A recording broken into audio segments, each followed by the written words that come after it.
ഇന്ന് തന്നെ ഡൗൺലോഡ് ചെയ്യൂ. കാണൂ നിങ്ങളുടെ ഫേവറേറ്റ് ഷോസ്.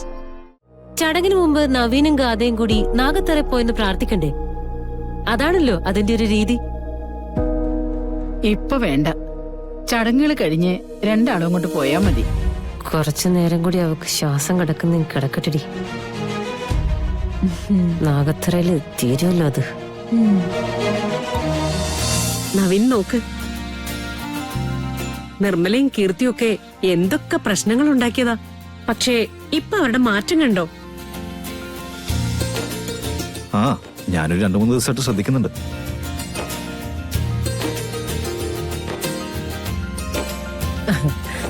എന്റെ പൊന്നു മോനെ, അമ്മായിക്ക് ഒരു കാര്യമുള്ളൂ.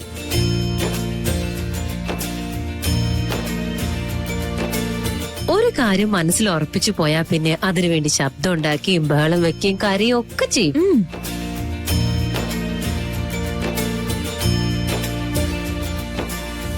പക്ഷേ നടക്കില്ല എന്ന് കണ്ടാ പിന്നെ വിധിയാണെന്ന് പറഞ്ഞ് സമാധാനിക്കും.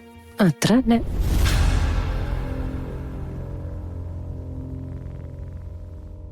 അമ്മായി പേടിക്കണ്ട. എന്റെ വിവാഹം എത്ര ആർഭാടമായിട്ട് ഇവിടെ നടക്കുന്നോ അതിനേക്കാൾ ആർഭാടമായിട്ട് കീർത്തിയുടെ വിവാഹം നമുക്ക് നടത്താം.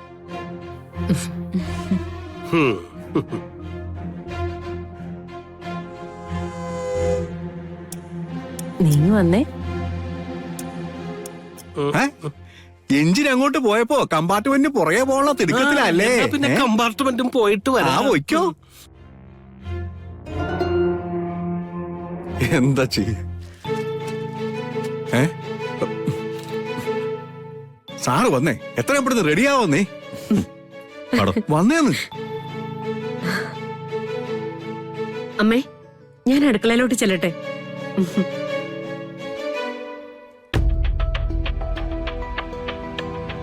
അലങ്കാരങ്ങളൊക്കെ കാണുമ്പോ പേടിയാവണമേ. എന്റെ കണക്കുകൂട്ടല് ശരിയാണെങ്കിലേ ഒന്നും പേടിക്കേണ്ടതില്ല.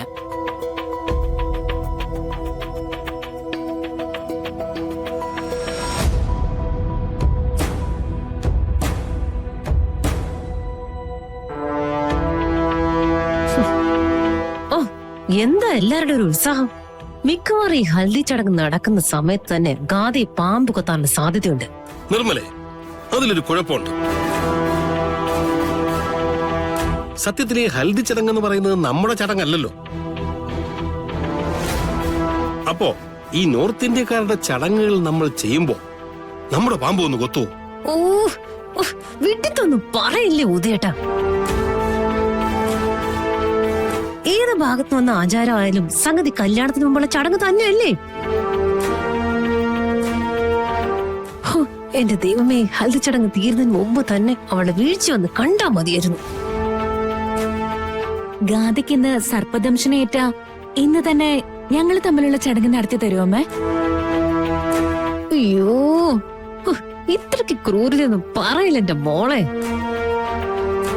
ഒരു മരണം കഴിഞ്ഞു കഴിഞ്ഞാൽ അതിന്റെ 16 അടിയന്തരം കഴിയുന്നവരെങ്കിലും നമ്മൾ കാത്തിരിക്കണേടി. ദേ, എല്ലാവരും മനസ്സുരുകി അങ്ങോട്ട് പ്രാർത്ഥിച്ചോ. ഈ ചടങ്ങ് നമുക്ക് കെങ്കേമമാക്കണം. കെങ്കേമാക്കണം.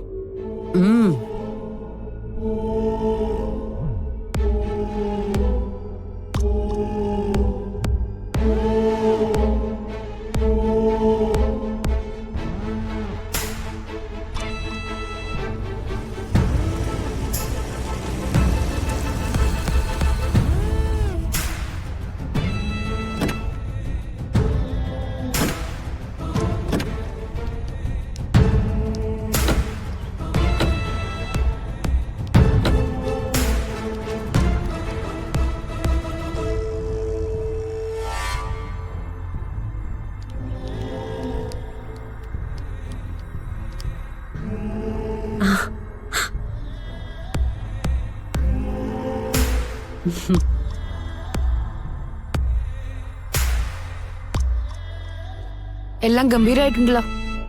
ഇതൊക്കെ നമ്മുടെ മാണിക്കുഞ്ഞിന്റെ മിടുക്ക. ഇവിടെ ഒരു ചടങ്ങെന്ന് പറഞ്ഞാ പിന്നെ മാണിക്കുഞ്ഞിന് ഊണുമില്ല ഉറക്കമില്ല.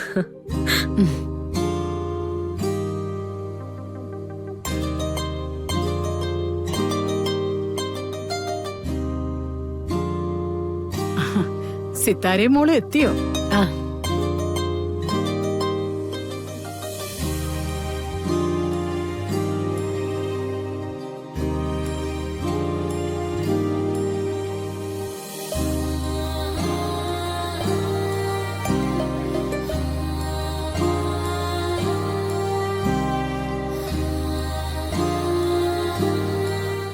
ഇനിയിപ്പോ അധികം ചടങ്ങുകളൊന്നുമില്ല എന്റെ കുട്ടിയെ ഇവിടേക്ക് കിട്ടാൻ.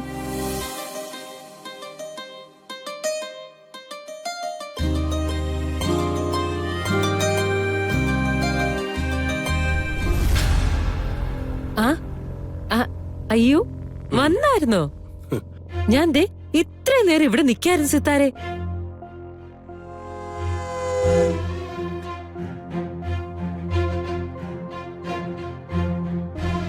ഒന്ന് അകത്തു പോയി തിരിച്ചു വരാന്ന് കരുതി അങ്ങോട്ട് പോയതേ ഉള്ളു കേട്ടോ.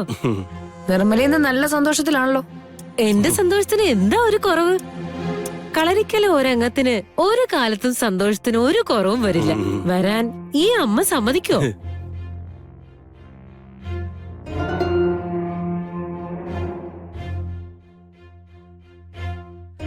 ഹൽദിയുടെ ചടങ്ങുകൾക്ക് ഏറ്റവും ഉഷാറായിട്ട് നിൽക്കുന്നത് എന്റെ നിർമ്മലയാണ്. കേട്ടോ സിതാരെ? ആണോ? സന്തോഷം.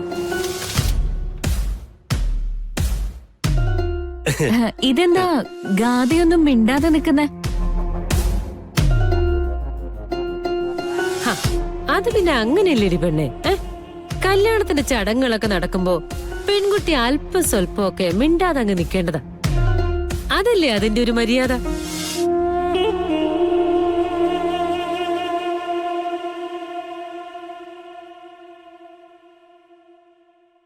മോളെ, അതെ, നാളെ നിന്റെ കല്യാണം വരുമ്പോഴും ഇതൊക്കെ തന്നെയാ ചെയ്യേണ്ടത്.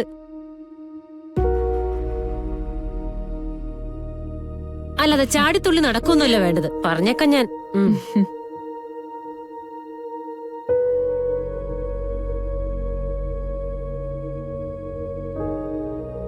ആ അമ്മേ, ചടങ്ങിന് മുമ്പ് നവീനും ഗാഥയും കൂടി നാഗത്തറ പോയെന്ന് പ്രാർത്ഥിക്കണ്ടേ?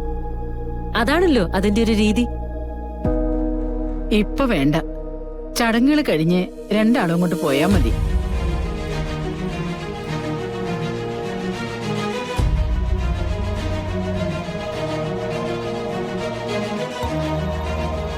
കുറച്ചു നേരം കൂടി അവക്ക് ശ്വാസം കിടക്കുന്ന കിടക്കട്ടടി. നാഗത്തറയില് തീരുമല്ലോ അത്. എന്താ നിർമ്മല ഒരു സ്വകാര്യം?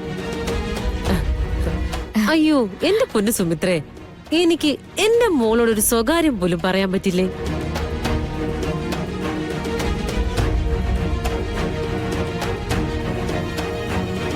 ചടങ്ങുകൾ ആരംഭിക്കാനായിട്ട് ഇനി പ്രത്യേകിച്ച് എന്തെങ്കിലും മുഹൂർത്തം ഉണ്ടോ?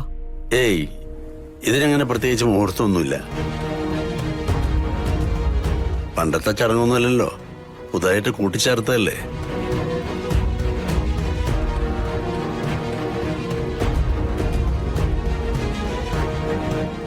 എന്തായാലും രാഹുകാലം കഴിഞ്ഞിട്ടങ്ങ് തുടങ്ങാം.